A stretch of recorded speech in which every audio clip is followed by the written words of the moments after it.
En esta clase voy a repasar rápidamente las reglas de derivación más básicas. Empezamos con la suma. La suma de dos funciones, la derivada de la suma de dos funciones, igual que la derivada de la resta, es la resta o la suma de las derivadas. Es decir, nada que no pueda ser muy intuitivo, nada que tampoco comparta propiedad con, por ejemplo, los límites o las integrales, que nos queda todavía por ver. Es decir, la derivada de una suma de funciones es igual a la suma de estas derivadas. Luego ponemos unos ejemplos. En cambio, el producto es un poquito más complejo. La fórmula de derivación del producto parece que no tiene sentido. Sí tiene sentido, se podría demostrar, no es lugar en este vídeo, pero os animo a que si os interesa busquéis la demostración del producto porque funciona. Y tenemos, esta frase que voy a decir es recomendable que la repitáis en alto cuando derivéis, porque aunque parezca sencilla y aunque quizás algunos lo sepáis del pasado, de otros estudios anteriores, lo veo continuamente en los exámenes que os equivocáis con ello. Derivado de lo primero, de f, por la segunda función sin derivar. Derivar lo primero por lo segundo sin derivar. Más lo primero sin derivar por lo segundo derivado. F sin derivar por lo segundo derivado.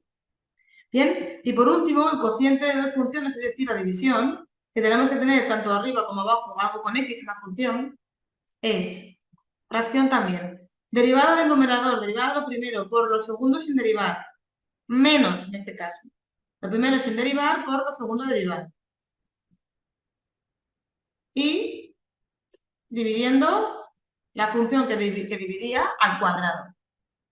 Un poco extraño, ¿verdad? Pero ya veo que yo muchísimas veces os siento que aquí os equivocáis por diferentes razones que no podemos permitirnos, ¿vale? Por ejemplo, deriváis numerador y denominador por separado y eso no es la derivada. Eso, de hecho, es el teorema del L'Hopital que veremos más adelante y por eso quizás os confundáis.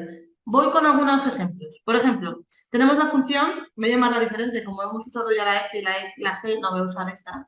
Voy a llamar la función esta de aquí, que es x al cubo, menos 2x al cuadrado, más 7, menos logaritmo de x, menos elevado a x. Bien, pues la derivada de esta función, que es una combinación lineal, sumas y restas de diversas funciones, es igual a derivar tal cual, por separado. La derivada de 7 es 0, por eso no la pongo, menos la derivada del logaritmo, que es 1 entre x, menos elevado a x.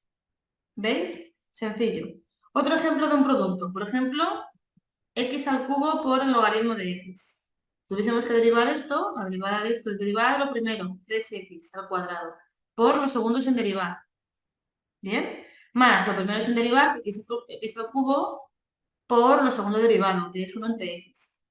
Así está bien, y esta es la derivada, pero si queréis colocarla un poquito mejor, podemos poner este denominador junto con x al cubo, simplificamos ligeramente, y x al cubo entre x al cuadrado, entre x es x al cuadrado, más x al cuadrado. Incluso se podría sacar factor común a estos dos, y nos queda 3 logaritmo de x más 1. Pero esto ya no son derivadas, estos son solo detalles. Y por último, hacemos un cociente que sea, por ejemplo, x al cubo dividido entre elevado a x.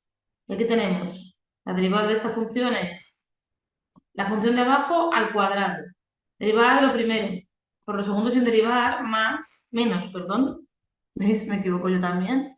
Lo primero sin derivar por lo segundo derivado. La derivada de la e es ella misma. Como os he recomendado, la e debe sacarse siempre factor común. No es obligatorio, solo es recomendable. E incluso, ya que estamos, voy a sacar el factor común a más partes. Por ejemplo, a la x al cuadrado. X al cuadrado elevado a x por 3 menos x. Curiosamente, podemos simplificar esta e con una de estas e's y me queda abajo, en el denominador, solo una e, y en el numerador me queda x al cuadrado por 3 menos x. Bien, os animo a seguir practicando.